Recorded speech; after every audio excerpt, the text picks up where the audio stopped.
سلامونه دوستانو ګوټن ټاګ ورځ مو بخیر دوستانو راځي چې په الماني ژبه باندې درې مهمه جملې زکو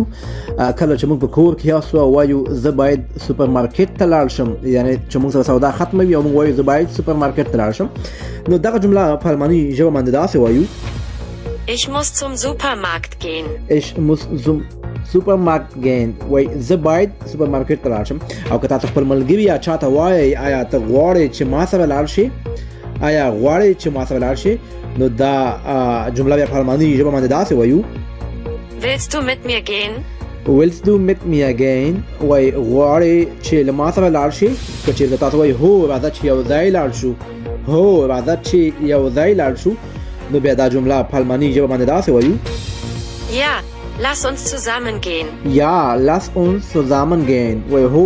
راځي چې یو ځای لاړ شو. دوستانو کولی شئ دغه ښایسته جملې زما د ټیک ټاک او یوټیوب کې زده کړئ د یوټیوب نه ناصح احمد ځای